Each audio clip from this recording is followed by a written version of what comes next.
Assalamualaikum teman-teman semuanya. Jumpa lagi sama Idasya di sini. Oh iya teman-teman, kalian masih ingat dong waktu kecil itu kan kita biasanya tidur itu bareng sama orang tua atau orang yang mengasuh kita. Nah, di antara kita mungkin ada nih yang udah sampai gede gitu masih tidurnya bareng sama orang tua padahal punya kamar sendiri. Ada, ya, tentunya ada. Seperti contohnya nih, salah satu dari kalian ada yang nge-DM aku, katanya tuh dia udah besar gitu ya, udah SMP, udah mau SMA gitu, tapi tidurnya belum berani menghuni kamarnya sendiri. Ada apa yang terjadi gitu.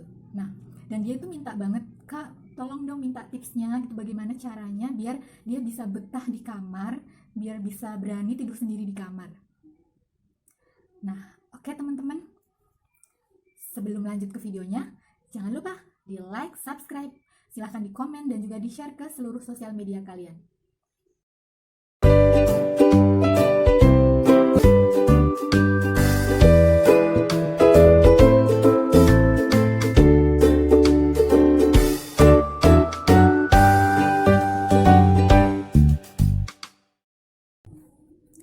Nah, berdasarkan pengalaman aku sendiri nih, aku alhamdulillah udah dari kecil, dari TK gitu udah tidurnya sendiri. Nah, apa sih yang bisa bikin aku bisa berani gitu ya di kamar sendiri gitu tidurnya sendiri? Nah, aku punya beberapa tips yang aku ringkas jadi 3 poin penting ya. Yang poin yang pertama yaitu adalah buat kamar menjadi senyaman mungkin. Maksudnya senyaman mungkin itu kita bisa mendesain ulang atau mendekor gitu kamar kita sesuai yang kita inginkan. Kita ubah tata letaknya, kita ganti warna catnya, terus bisa juga kita kasih hiasan-hiasan dari barang-barang favorit kita. Mungkin bisa juga ditempelkan foto atau poster yang bisa membuat kita merasa betah, membuat kita nyaman di situ. Dan selain itu kita juga bisa menyemprotkan parfum atau pewangi ruangan sesuai dengan favorit kita ya. Itu tujuannya supaya kita bisa rileks, kita bisa nyaman ada di dalam kamar itu. Nah, jangan lupa juga nih, kalian harus bukan sering tapi rutin gitu ya, entah seminggu sekali, 3 hari sekali, atau punya rutin aja mengganti spray, sarung bantal, dan juga tirainya. Itu fungsinya untuk memberikan nuansa baru agar kita nggak cepet bosen, kita nggak cepet merasa jenuh gitu ya ada di kamar gitu. Dan pastinya harus sering dibersihkan dong biar kita jadi makin nyaman di kamar. Terus tips yang kedua dari aku itu caranya adalah kita harus menguasai kamar. Maksudnya apakah menguasai kamar? Maksudnya gini, kita itu harus bisa menjadi penguasa atas kamar kita. Jadi kita di kamar itu menguasai semuanya. Jadi kamar itu sebagai area privasi kita, di mana di situ kita bisa melakukan banyak hal yang hanya kita yang tahu gitu. Nggak ada orang lain yang bisa mengganggu. Mungkin buat kalian yang suka nonton bisa, kalau nonton YouTube gitu kayak gini itu dilakukan di kamar dan bisa dengan diiringi musik favorit, entah itu yang menyenangkan, atau kalau misalkan suka ngedance itu kalian bisa ngedance sepuasnya di kamar gitu, se-enjoy mungkin. Jadi anggap di situ nggak ada siapapun. Kalau misalkan malu takut ketahuan bisa juga tuh dikunci pintunya biar kalau kalian yang pemalu nih terutama, biar lagi enak-enaknya melakukan aktivitas yang kalian suka terus tiba-tiba ada yang masuk. Nah, jadi kalau dikunci kan nyaman tuh. Jadi ekspresikan semuanya di dalam kamar itu. Dengan begitu, aura kita itu akan terpancar mengelilingi semua kamar itu. Nah, kalian pernah tahu nggak? Kucing itu kan ketika dia baru di tempat yang baru itu dia nggak berani kemana-mana. Dia hanya di sekitar situ. Terus nanti dia itu akan menggesek-gesekkan bagian tubuhnya. Nah, itu adalah cara kucing untuk menguasai wilayah. Jadi dia dengan menggesek-gesekkan itu kan artinya ini wilayah aku, ini privasi aku, nggak boleh ada orang lain yang merebut. Nah, sama halnya dengan kamar, kita juga harus bisa menguasai kamar kita. Nah, caranya kan seperti yang tadi udah aku sebutin tadi, dengan cara melakukan segala aktivitas terutama favorit itu lakukan di dalam kamar, terus juga mengekspresikan diri di dalam kamar.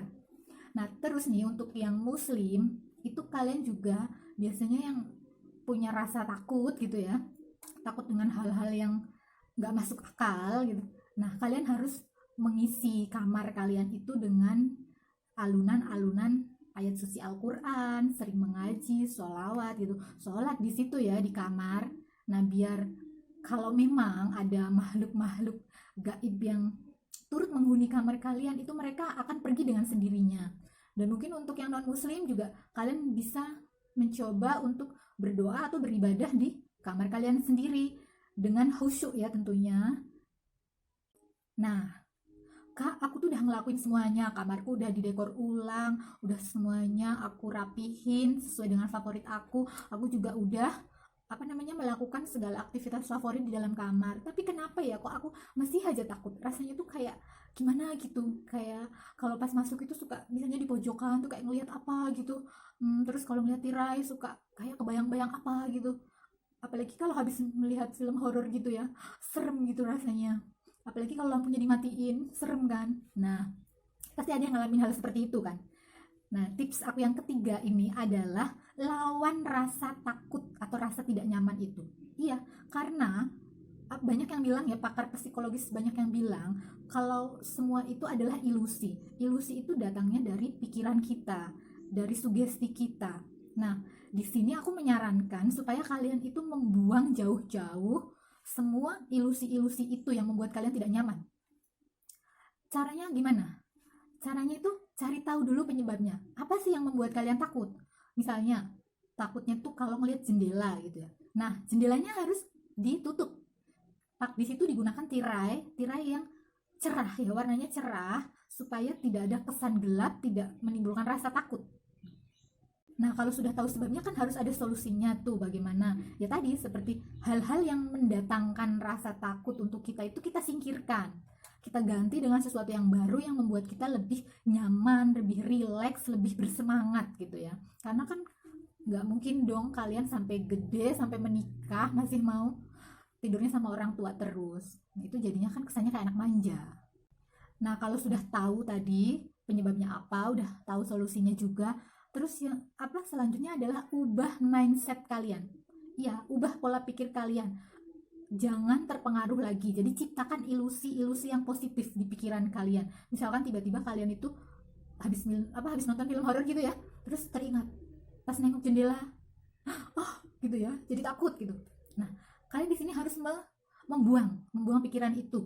Beri sugesti yang positif ke diri kalian sendiri. Misalnya gini, enggak, itu enggak takut, aku enggak takut, aku enggak takut, itu enggak serem, ada Allah yang melindungi kita. Nah, beri sugesti yang positif seperti itu insya Allah dengan sering kita mensugesti diri kita, itu lama-lama otak kita itu akan merekam bahwa semua itu hanya ilusi, dan ilusi-ilusi negatif itu akan hilang dengan sendirinya, dan itu akan meningkatkan keimanan kita.